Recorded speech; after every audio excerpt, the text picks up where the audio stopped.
Welcome in. It is our pre-Halloween spooktacular.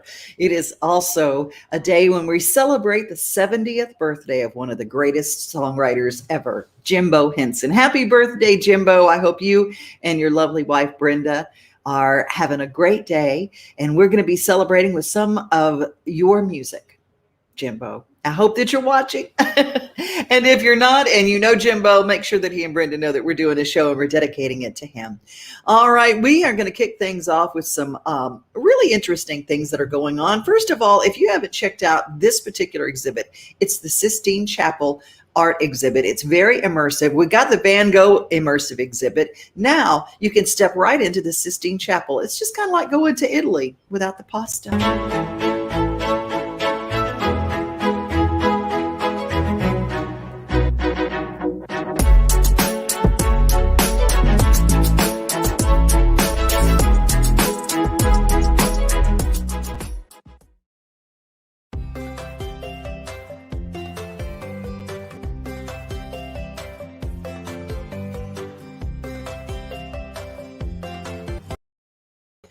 We're going to do a chamber chat. We're going to go to some of the chambers of commerce. It's Friday, and that's what we do on Fridays. First of all, we're going to head over to our friends in Hendersonville. The Hendersonville Chapel thrive in the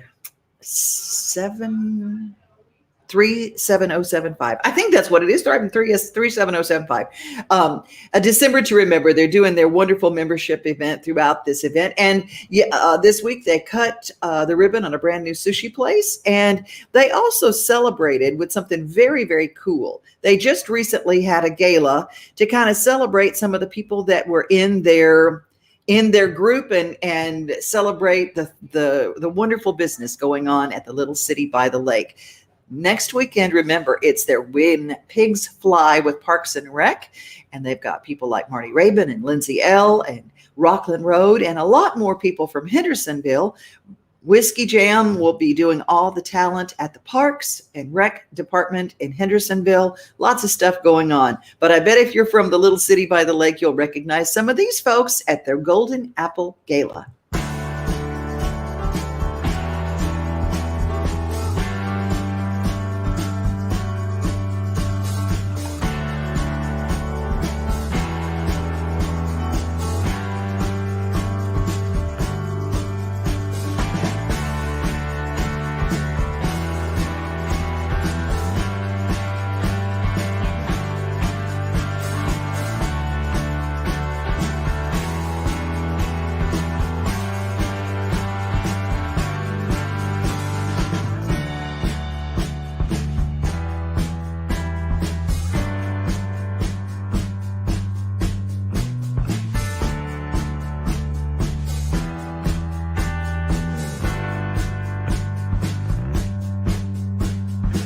Are a nonprofit, a 501c3 organization, and everything we do to give back and to build the community. So if you don't know how to do it, if you don't know what to ask for, if your principals and your assistant principals aren't willing to help, our board of directors is willing to help you. So we will help you walk you through this process because we know you make a difference for our students. So.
I love how the chambers are doing all sorts of things, like the Chamber Luncheon presented by Good Pasture School at Bluegrass Yacht and Country Club coming up November 2nd. Find out more information at your Hendersonville Chamber. Let's move on to Spring Hill today. Parks and Rec is bringing you the final Friday Costume Fun Run, shopping, food, games, costume fun run, and prizes at Fisher Park at Port Royal. Let's move on to our friends over at the Donaldson Hermitage Chamber, because we are going to be celebrating Holiday Market at the Mansion, brought to you by, of course, the Donaldson Hermitage Chamber and the presenting sponsor, Gaylord Opryland's A Country Christmas at Two Rivers Mansion. And it's going to be fantastic. I'll be there on the 19th all day, and Big Joe Dubin will be there on the 20th. We're going to be celebrating and introducing to you to some of the vendors and some of the folks that are small businesses in the Donaldson Hermitage area. Fabulous day. And I've heard from so many, we've done this before, and I heard that people thought that it was the fair to be a part of and the flea market to be a part of. It wasn't crowded, open air. It was fantastic. Well, we're going to go and start our scary stories. Speaking of the Gaylord, did you know that some say it might be one of our most famous ghost story places? 10 miles to the northeast of downtown Nashville, just out 31 East. It originally opened its doors on Thanksgiving in 1977 as the Opryland Hotel and was constructed adjacent to the former Opryland USA amusement park. Its initial purpose was to house guests to the park as well as to the Grand Ole Opry. When it first opened, the hotel boasted 580 rooms as well as an impressive ballroom. From 1983 to 1984, an expansion project was planned and put in place, and later, in 1988, a second similar project was launched. In 1996, 4.5 acres of surrounding land was purchased, with the resort, as a result, almost doubling in size. The Opryland managed to add 1,000 guest rooms, 10 meeting rooms, an exhibit hall, and a brand new ballroom. Oh, and that's not even mentioning the indoor river through the atrium, which allowed guests to actually ride the river. In 2001, the resort's name was changed to Gaylord Opryland Resort and Convention Center, or simply the Gaylord Opryland.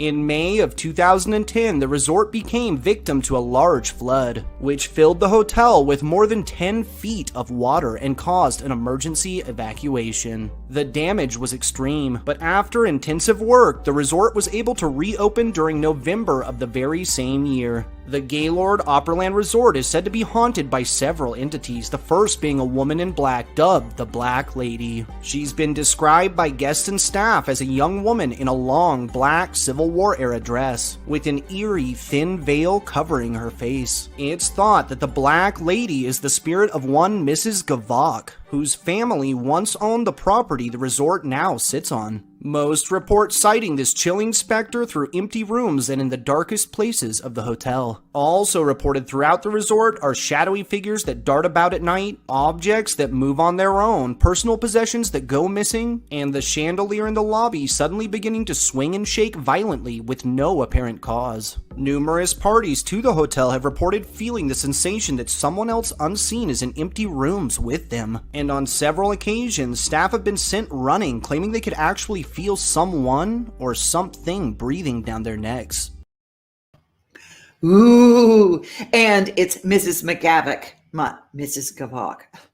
Sometimes people in their pronunciations, well, I tell you who does know how to pronounce things, Ghost City. Ghost story tours all throughout Nashville. Nashville.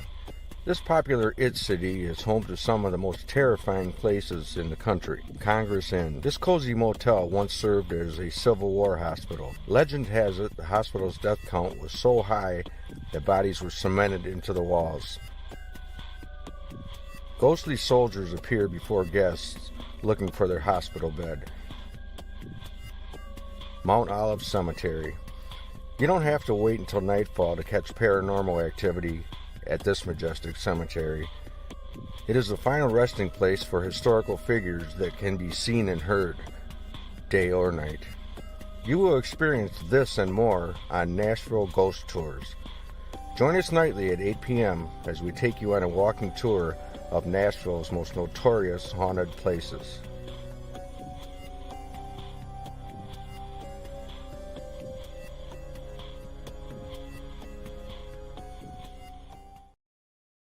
I love ghost tours. I don't know if you do, but woo, they're so scary.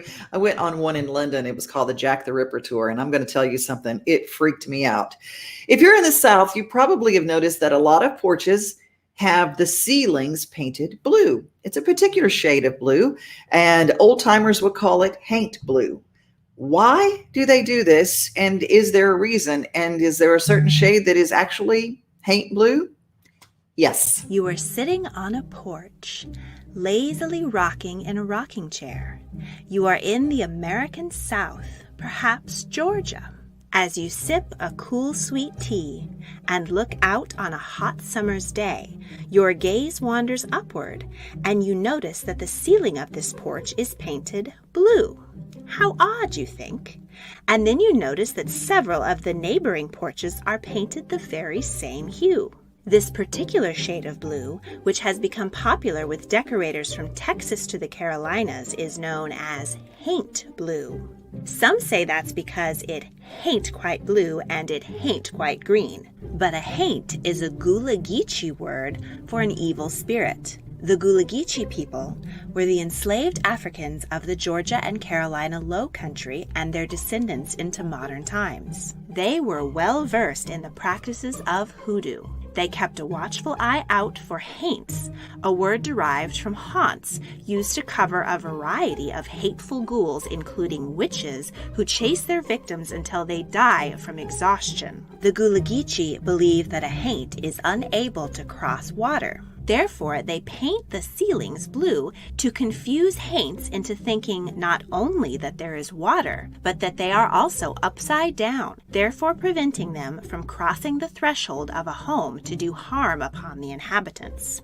In the 18th and 19th centuries, the pigment was created by crushing indigo plants into a paint made of lye, which had the added benefit of repelling insects. One well-preserved example of haint blue exists in the slave quarters of the Owens Thomas House in Savannah, Georgia. There, the entire ceiling is painted haint blue, providing optimal protection for those that dwelled within. So if, once darkness falls on your tranquil day in Georgia, you find that a terrifying haint is stalking you, you better be sure to take refuge in a home with a haint blue porch, and maybe you can escape doom. Now you know. I always wondered why they called it, my grandmother always called it haint blue. And I go, what is that? So I did a little research to find out for you. Well, we're going to celebrate the birthday now. We're going to go back to our spooktacular in a moment. But first, we're going to say happy birthday to someone very dear to me, turning 70 years old. His story is unbelievable. I thought I would share you just a little throwback Friday, a flashback Friday, as it were, for Jimbeau Hinson when he first got one of his most recent record deals. He's always had record deals, but you'll find out more in his story. I've been waiting. Well, I've been singing professionally since I was 10 years old. Waiting for an answer. Come on. I signed my first publishing deal as a writer at 16. Won my first ASCAP award at 17. Signed my first record deal at 18. And I'll be 61 this year. I've been waiting for an answer to come along, yeah. I've had a fairly healthy life up until I tested HIV positive, and I've been dealing with that for the last 25 years, and now I'm non-detectable. And I have the love of a good woman that helped me through all that. I've searched the heavens, but the only truth I found ain't on the horizon. It's living in the here and now. Yesterday's a memory now. Tomorrow's nowhere to be found. Nowhere now. Is a sacred ground beneath me. From now on, I'm living in the here and now. Sandy Knox, a writer friend of mine, started a record label. I started writing a biography about my life, and she loved the story so much, she thought I should go back and do a whole project on my journey. It's quite a a rundown of who I am and where I've been and where I'd like to go with it. Now, yesterday's a memory, and now, tomorrow's nowhere to be found. Now is a sacred ground beneath me. From now on, I'm living in the here and now. Just staying alive is a big challenge in the music business. Staying relevant, staying young. I'd like for people to hear my songs and hear themselves in it. No more running.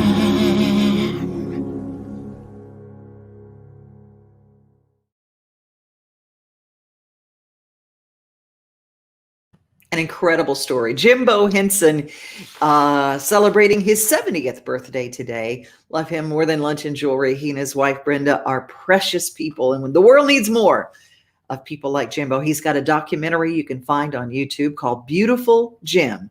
Jimbeau, Beautiful Jim. Get it? It's really, really fabulous. All right, let's head to Adams, Tennessee with our most famous paint story.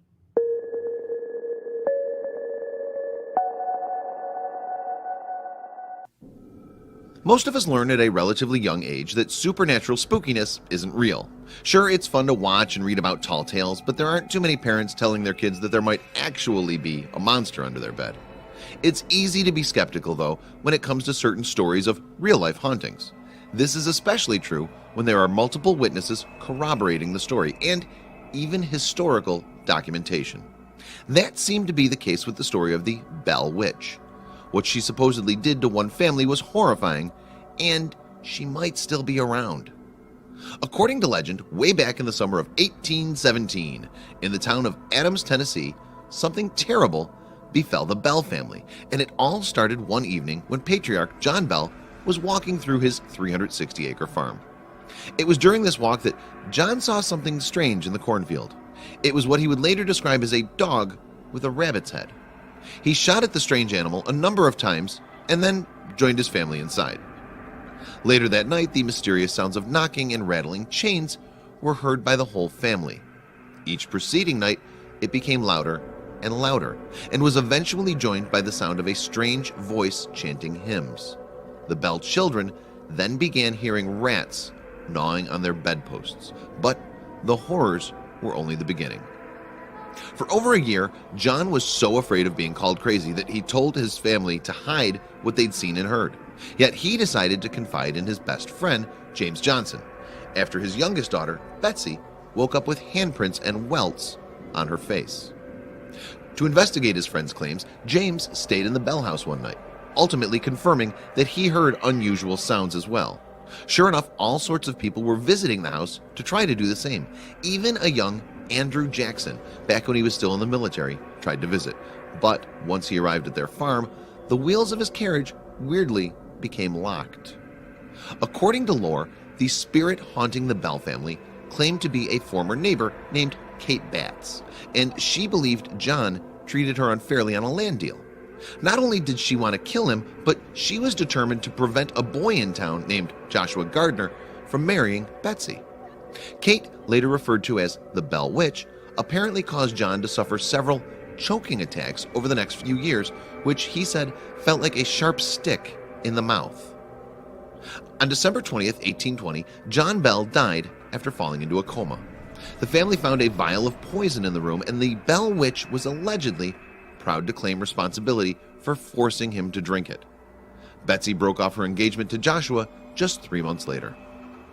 Apparently, having finally achieved what she wanted all along, the Bell Witch bid farewell to the family, although she promised to return someday. She apparently wasn't lying, because John Bell Jr. said she visited him in 1828 and told him a number of secrets from throughout time, including a prediction of the Civil War. Not only did strange things continue to happen on the property, but the activity spread to the cave behind the farm. The witch supposedly still resided there. Some people claim that there was never a witch at all, but it was simply someone else trying to force the breakup between Betsy and Joshua. Betsy ended up marrying Richard Powell, her old schoolteacher, who took a liking to her years earlier. Strangely, it wasn't long after they'd first met that the creepy activity started. Richard was rumored to be an oculist, and in 1821, around the same time that Betsy broke off her engagement, Richard's wife mysteriously died. Whether Richard was behind the devious hauntings remained to be seen. To this day, the Bell Witch is said to be the cause of other unexplainable sights and sounds around the property. While the Bell farmhouse may not be around anymore, there is a recreation of the cabin and other attractions at the Bell Witch Cave. This is definitely a horror story if there ever was one, and the fact that it might be true makes it even more frightening. Would you ever visit those caves?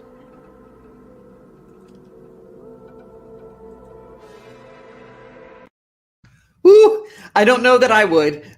I will tell you that probably will not happen. But the city of Adams is holding their very first annual Fall Fest today, starting at 3 o'clock to 9 p.m. and tomorrow from 10 a.m. to 9 p.m. with a pumpkin patch, games, trunk or treat, food trucks, costume competition, live music, and a whole lot more. That's in Adams, Tennessee. Admission for the festival is free, but they will take donations for future festivals. That is in Adams, Tennessee, I-24. You can just see the exit for Adams, Tennessee, just as you head toward Kentucky.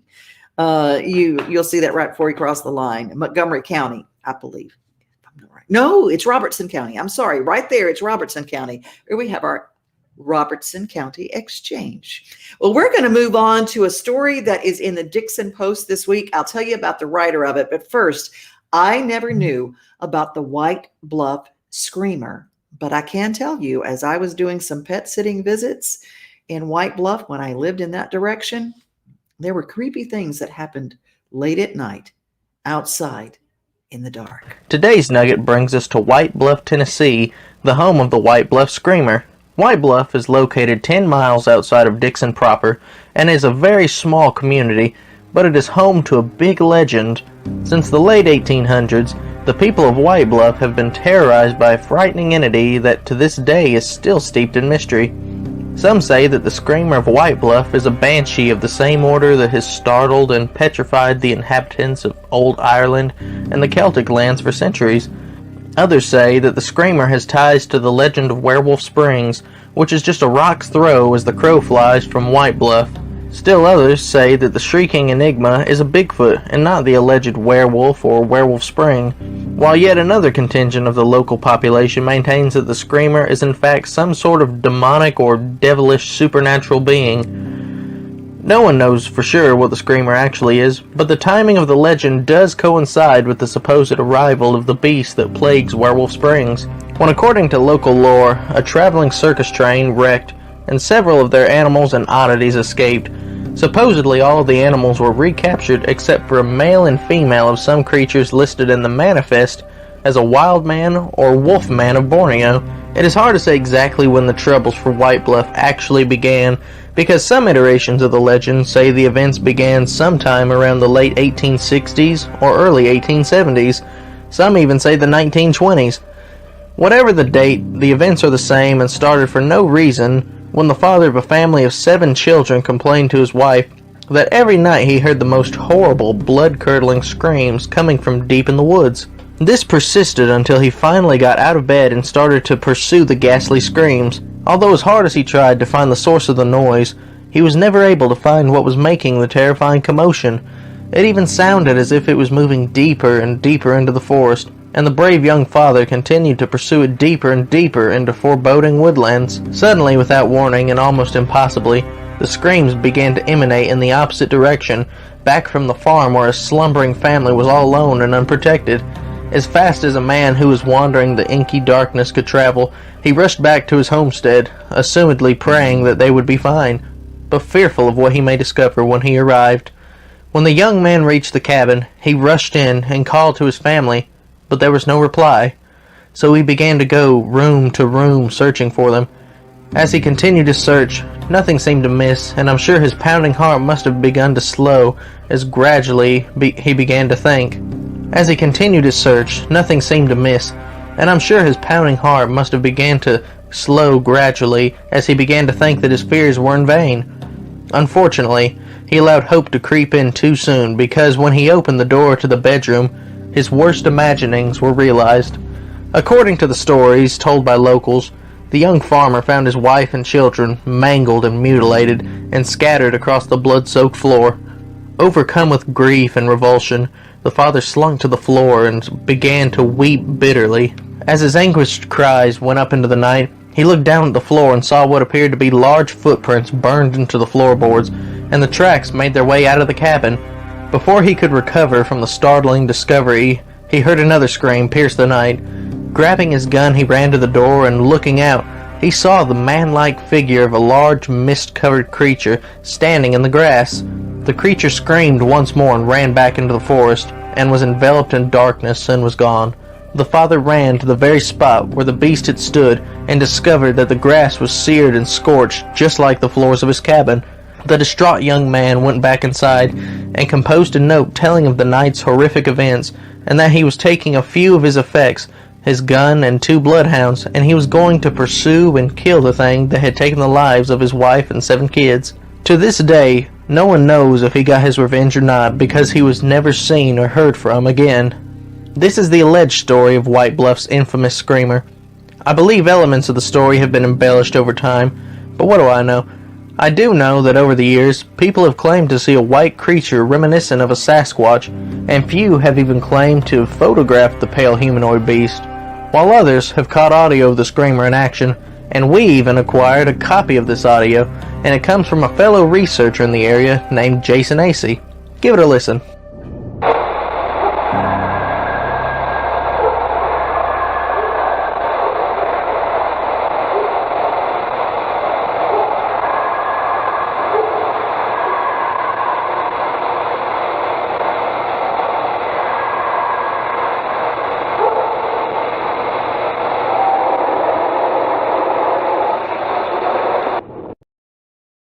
Suffice to say, I ain't going to be walking by myself at night in White Bluff anytime soon. If you'd like to hear more about that story or read more, go to the Dixon Post, dixonpost.com, or our Facebook page, and scroll down to an article written by Justin Spurlock. Justin was born and raised in Dickson County. He's a history teacher at Dickson County High School and affiliate broker at Redbird Realty. And you can read a story at dixoncountyhistory.com. We're going to take a look now at Franklin, because there is no more haunted place in the state than Franklin, Tennessee. And there actually is a walking tour that you can take. And our friend Margie Thesson tells us more about what's behind the walking tour and the walking ghost tours in the city of Franklin. We're going to stop up at the little shop around the corner tonight. This is 3rd Avenue.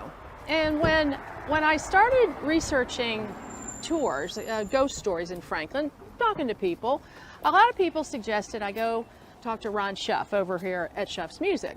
And Ron had lots of information about his building, but he also told me about the building across the street. He owns that today, and it's all built in 1865, we believe. But in the 20th century, it was the home of a woman named Nell Mosley.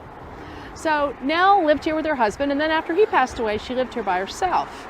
And Nell, at the end of her life, now today, you're an orthopedic surgeon. Did you do knee replacements and hip replacements and that kind of thing? Only when I was in training. Oh, my goodness. So I was a hand surgeon. Oh, okay. I don't think I knew that. But it's amazing what they can do today that we haven't always been able to do in medical science. And so Nell got housebound. And so probably today you would get, you know, something replaced that would continue to make her mobile, but she was stuck in the house. And so what she would do, because she liked being a member of the community, being active, she used to sit in a chair right there behind the window and just sort of watch the world go by. And everybody would walk by and they would wave and she would wave. And she wasn't, I don't want to give you the impression that she was, you know, spying on people. She just hated sort of missing out. Would it be beneficial to stand there? We could. For us, you mean? Yes. Well, let's go get the feel. Okay, let's do it. So here we go.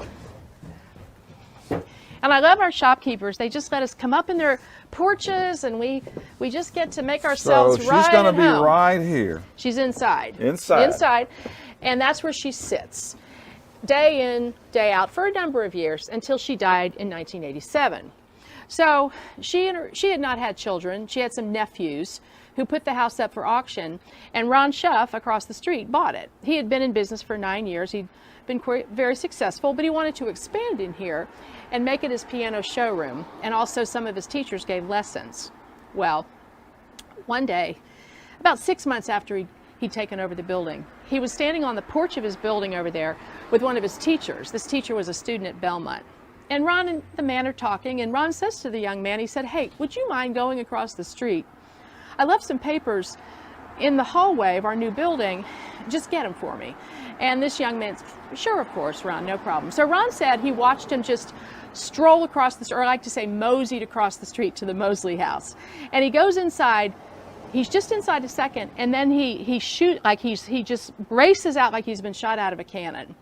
And he's like, hands the papers to Ron. And Ron said, "What's up? Like, everything okay?" And he said, "Ron," he said, "make sure in the future you schedule all my lessons over here. Don't schedule any of my lessons over there. In fact, when I come down here from Nashville, I'm gonna stay over here. I'm not ever going back in there again." And Ron said, "Well, why not? What's the matter with over there?"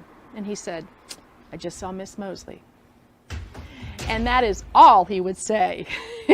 But he insisted that he had seen her, and as we all knew, she had been gone for 6 months, but there she was. Ooh. If you would like to go to Margie Thesson's tour, go to franklinonfoot.com and scroll down to the ghost stories, because she's also a Franklin historian, and you can go there as well. There's so many haunted houses around town, including our friends from Monster Construction. They have one in Joelton that they make up. It's all fun and all in fun, but there's enough real ghost stories in Nashville to keep us busy. She also mentioned Franklin has a lot of other ghost stories. Carnton Plantation. Oh my goodness. There's so many stories around that. And check to see if you would like to go to Franklin on Foot or the Carnton Plantation. Another place that's really creepy is the Hermitage Hotel. I think it's room 912 is said to be haunted by the sound of a crying baby.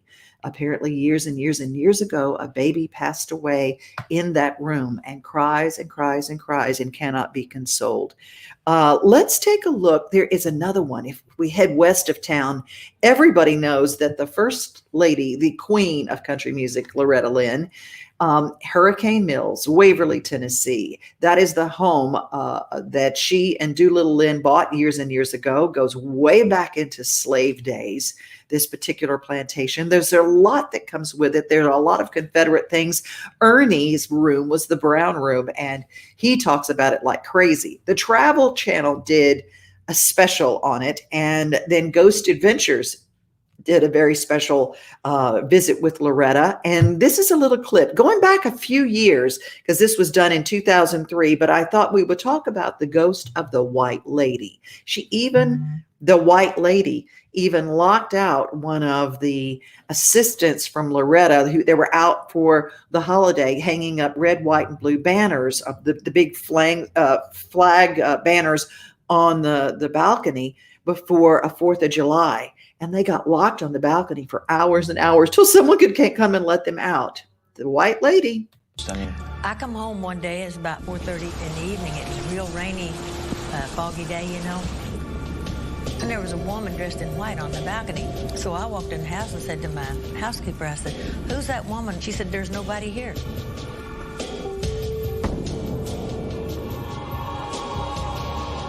I walked upstairs and went out on the balcony. Nobody was here. And she was doing this, wringing her hands and just crying. You could see her? Oh, yeah. You saw her with your own eyes? I saw her. Loretta's sighting of this infamous woman in white leaves us with a lot of questions, and our investigation digs deeper to find the answers. The lady in white. The lady in white. Dave, talk about the lady in white that lost her baby and wanders the balcony. How'd she die? She whipped herself to death. The mysterious woman in white is said to be Beulah Anderson. J.T. Anderson, a former Confederate soldier, bought the land after the Civil War, and his son John W. Anderson married Beulah. She died of a broken heart. Her child died on December the 8th, and she died on December the 20th. Wow. I was told that she was looking for her baby. I went out in the graveyard, and seen where she was buried, and the baby was right beside her. On our never-ending journey to write new pages of history, Beulah is very much like women from our past ghost adventures who have died of broken hearts. Johanna at Bobby Mackey's Music World and Jerusha at Longfellow's Wayside Inn. Right over there where Aaron is looking at right now is the resting place of Beulah Anderson. She died with so much grief, with so much sadness and emotion. She's probably not at rest. Would you be at rest if your little child, your little baby died in your arms? Their bodies are here. They can just walk over to the house. It's like they're still here. I bet you they're still living it out like it's normal. I know. You can still tour the mansion. As a matter of fact, one of the tour guides recounts the story. If you want to see that whole video, it is on YouTube. You can find it at the Travel Channel. Travelchannel.com has it, Ghost Adventures, and just Ghost Adventures, Loretta Lynn's house. And it comes up. One of the tour guides was giving people a tour, and Loretta says she talked with the ghost and said, look, I'm going to put up pictures right here, but I'm going to take care of this house. She's never had any problem with them, she said. But the tour guide accidentally messed with one of the pictures and one of the things that Loretta put up. And the people all gasped because they said, who is that behind you? And it was a Confederate soldier, and they chased him down the stairs. It's a crazy story, but you can still tour. And I thought, now, if you'd like to go on a ghost tour, there's Ghost City, Ghost Tours of Nashville, and of course the Ryman Auditorium is said to be haunted. And last year they did ghost tours in the Ryman Auditorium. I will tell you firsthand, I used to sneak into the Ryman when it was chained up and it was not renovated, and I would go and sit in there. And I'll tell you, I only sat in there because it was country music and I thought I'd get song ideas. Got more than that, I'm just be quite honest with you. It has a lot of stories. So if you get a chance to do one of Nashville's incredible, whether you're in town, out town, there are lots of creepy stories.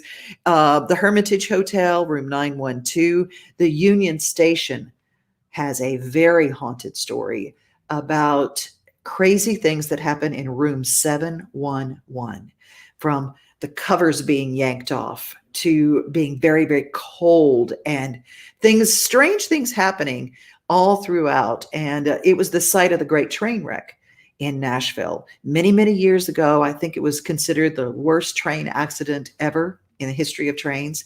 So that's a little bit. But before we leave, I want to take a little sneak peek into one of the creepiest places in Nashville. You saw it in the movie The Green Mile.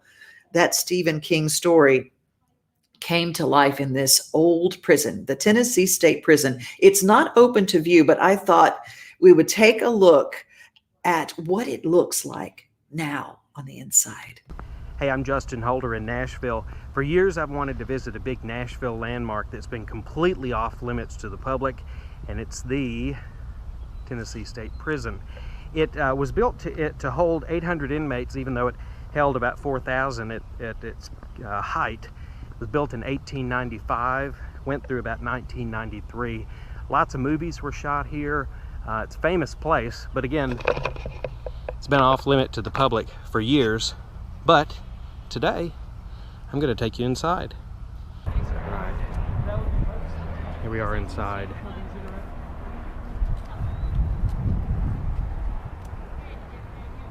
All right, this is around the back. This is where they had the electric chair.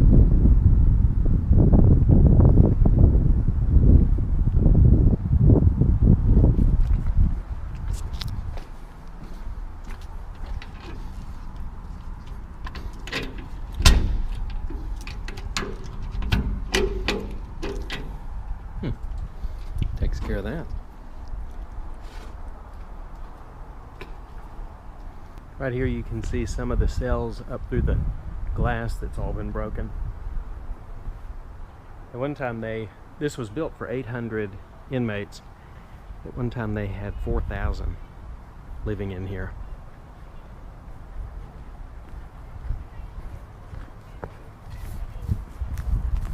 Try to get over here, see what's in here.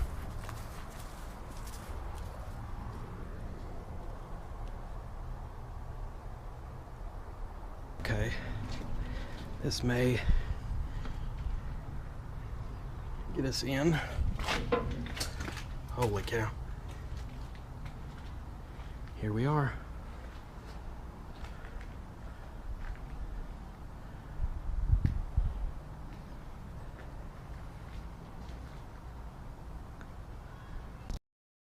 Ooh, that place gives me the creeps. The Tennessee State Prison is just one of the many spooky places around Middle Tennessee. Well, whatever you do, I hope you have a very safe Halloween. Big Joe Dubin on Mornings on Main Street talked to the Planning Commission for Mount Juliet, and Mount Juliet, we know, is actually having their Halloween festivities as far as kids going trick-or-treating actually on Halloween. That is when the rain moves out, so that's probably a good idea for everyone. But make sure if you've got little ones, keep them safe. Go with them for trick-or-treating, because it's not the haints that we have to worry about. It's the human beings that still walk the streets. So take care of your kids. Go to trunk or treats when you can. They're having them all over Nashville. A check in with everybody who's been with us today. Candy Seaton, I know you know all about Loretta Lynn's home, and Linda Cruiser as well. Steve Burney, who refers to the Gaylord Opryland. My likeness is painted on the wall close to the Tennessee Ballroom. So that's scary. Yes. I didn't even realize. I know that people that worked at the Gaylord Opryland would talk about some of the things that went on there, but kind of crazy. Judy Lowry, thanks so much for joining us today. If you like this show, please share it. And thanks to some of the people who contributed, to Justin, who gave us that background view of the Tennessee State Prison. Let me get everybody's name. Nightmare Nuggets of Cryptid Terror. You can find them on YouTube. Make sure you check that out. Let's see, Justin Holder. Let me make sure I got everybody mentioned. Oh, and of course, our friends Franklin on Foot and Ghost City, the ghost tours of Nashville. Enjoy. Now, I was going to close with a Jimbeau Hinson song, but I'm going to keep that till Monday. I'm going to close with a spooky song, one of the spookiest songs ever, and it's not even about Nashville. It is about Harlan, Kentucky. And it's not about ghosts. It's about real live people. Never leave Harlan alive. It gives me the creepies. It was the centerpiece of a show called Justified on cable. You guys have a safe and kind Halloween this weekend. Stay dry, whatever you do. And remember, you are loved, even if it's a spooky kind of love. Here's Daryl Scott to close the show. In the deep, dark hills of eastern Kentucky, that's the place where I trace my bloodline. And it's there I read on a hillside gravestone, said you will never leave Harlan alive.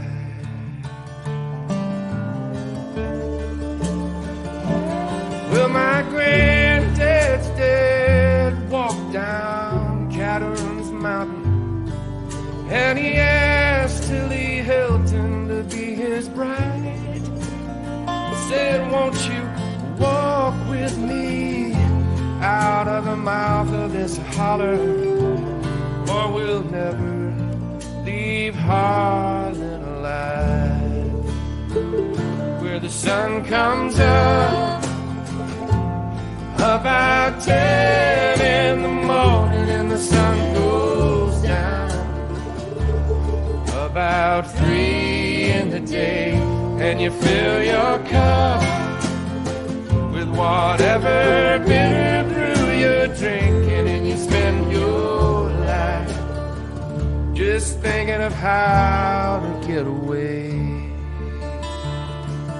No one ever knew there was coal in the mountains till a man from the northeast arrived.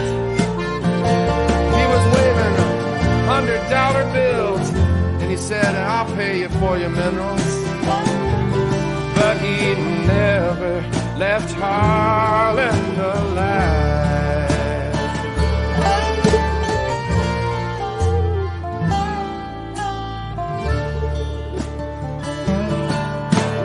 Well, Granny, she sold out cheap, and they moved moved out west of Pineville to a farm where big Richland River winds. And I bet they danced in the jig and they laughed and sang a new song. Who said we'd never leave Harlan alive.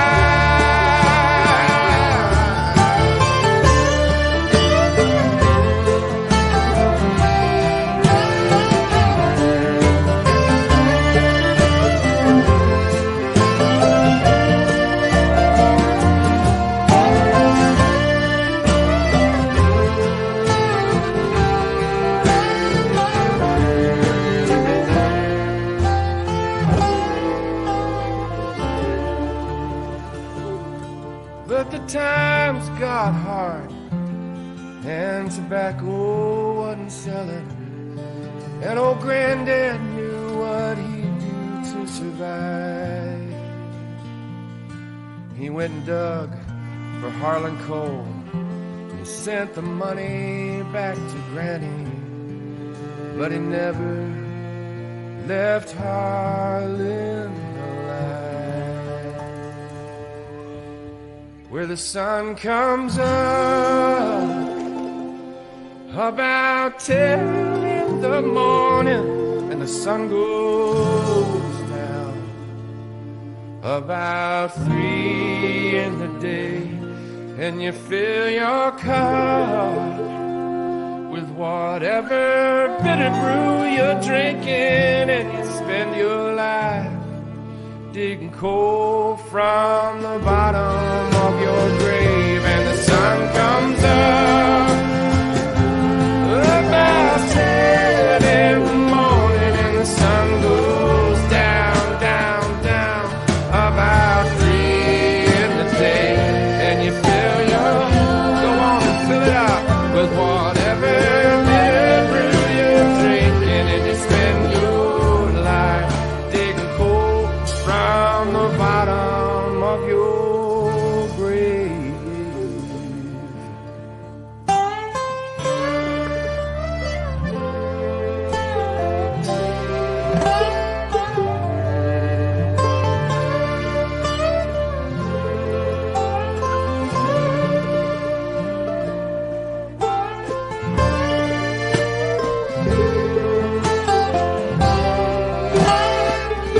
Oh, you will never leave Harlan.